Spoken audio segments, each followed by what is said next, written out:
প্রকৃতির নিরাবরণ মুক্ত রূপের স্পর্শে অনুভূতি খোলে।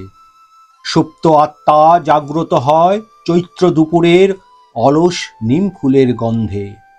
জ্যোৎস্না ভরা মাঠে, আকন্দ ফুলের বনে, পাখির বেলা যাওয়া উদাস গানে, মাঠের দূর পারে সূর্যাস্তের ছবিতে, ঝরা পাতার রাশির সোঁদা সোঁদা শুকনা শুকনা সুবাসে। প্রকৃতি তাই আমার বড় বিশল্যকরণী। মৃত মোহিত চেতনাকে জাগ্রত করতে অত বড় ঔষধ আর নাই।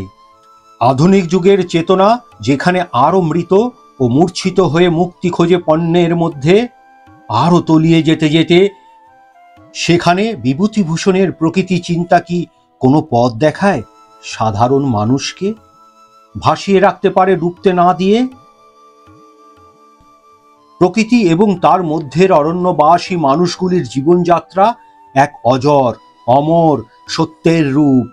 তাঁর কাছে তুচ্ছ, ব্রাত্য, অবহেলিত, নিপীড়িতদের মধ্যেও সেই একই রূপের প্রকাশ।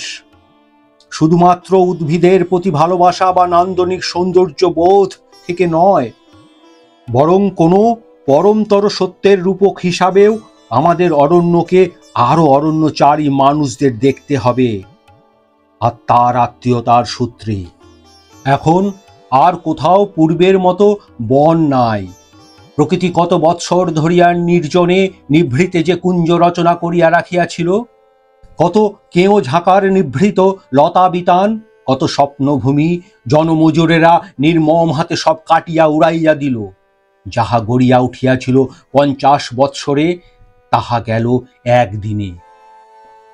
এখন কোথাও আর সে রহস্যময় দূরবিসর্পী প্রান্তর নাই।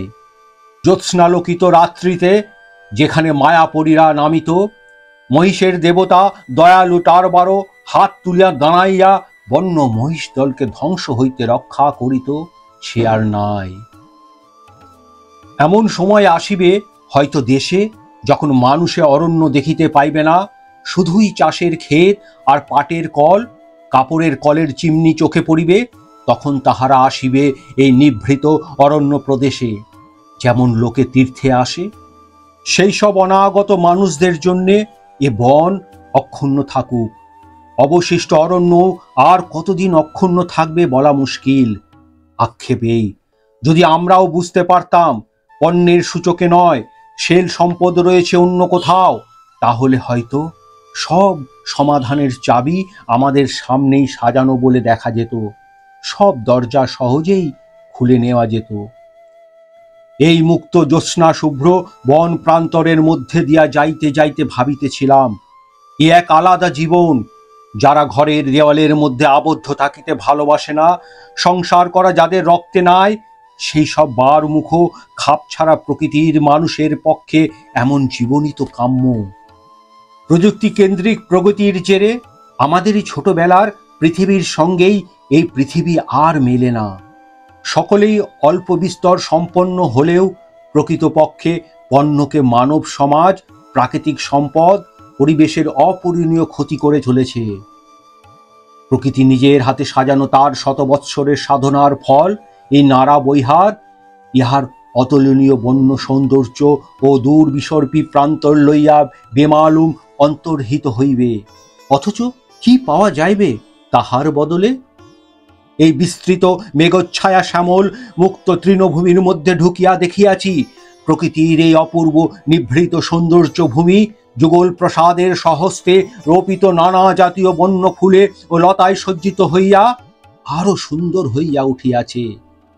আমার মনে যে দেবতার স্বপ্ন জাগিত, তিনি যে শুধু প্রবীণ বিচারক, ন্যায় ও দণ্ডমুণ্ডের কর্তা, বিজ্ঞ ও বহুদর্শী কিংবা অব্যয় অক্ষয় প্রভৃতি দুরহ দার্শনিকতার আবরণে আবৃত ব্যাপার তাহা নয়। নাড়া বৈহারের কি আজমবাদের মুক্ত প্রান্তরে কত গোধূলি বেলায় রক্ত মেঘ স্তূপের, কত দিগন্তহারা জনহীন জ্যোৎস্নালোকিত প্রান্তরের দিকে চাহিয়া মনে হইত তিনিই প্রেম ও রোমান্স, কবিতা ও সৌন্দর্য, শিল্প ও ভাবুকথা। তিনি প্রাণ দিয়া ভালোবাসেন, সুকুমার কলা বৃত্তি দিয়া সৃষ্টি করেন, নিজেকে সম্পূর্ণরূপে বিলাইয়া দিয়া থাকেন নিঃশেষে প্রিয়জনের প্রীতির জন্যে। আবার বিরাট বৈজ্ঞানিকের শক্তি ও দৃষ্টি দিয়া গ্রহ নক্ষত্র নিহারিকার সৃষ্টি করেন। হে অরণ্য নারীর আদিম দেবতারা, ক্ষমা করিও আমায়। বিদায়। এ আরতি কেবল সত্যচরণের নয়, যুগে যুগে সকলেরই, আরো বিশেষ করে আমাদের, এই বর্তমান নিরর্থক প্রাচুর্যে ভরা পৃথিবীর অধিবাসীদের, যেখানে প্রতি মুহূর্তে চিরদিনের মতো নষ্ট হয়ে যাচ্ছে প্রকৃতি, আমাদের আসল সম্পদ, আমাদেরই আকাঙ্ক্ষার জেরে। অগোচরে কি ঘটে গেল আমাদের কারণে হলেও তা নিয়ে আমরা কমই ভাবি। নিজের হাতে না মারলে তার দায়ভার মানুষ নেয় না। চোখের অগোচরে যতই গর্হিত কিছু হোক না কেন, না দেখলে তার দোষ তো আর আমাদের নয়। দুঃস্বপ্নলোকের মতো এক জগতে আমরা দ্রুত প্রবেশ করছি, যেখানে সব হিসাব উল্টে পাল্টে যায়। হিমবাহ গলে যায়, মেরু প্রদেশে বরফ কমে আসে, অকালে অতিবৃষ্টিতে ভেসে যায় পথঘাট। তবু মানুষ এসব দেখেও দেখে না। মুঠোফোনে চোখ রেখে ক্রমাগত বিনোদনে ভুলিয়ে রাখে নিজেকে। ভুলে যায় যে বাতাসে নিঃশ্বাস নিচ্ছে তাও এত দূষিত যে তাকে পরিশ্রুত করে আনতে হয় যন্ত্রের মধ্যে দিয়ে।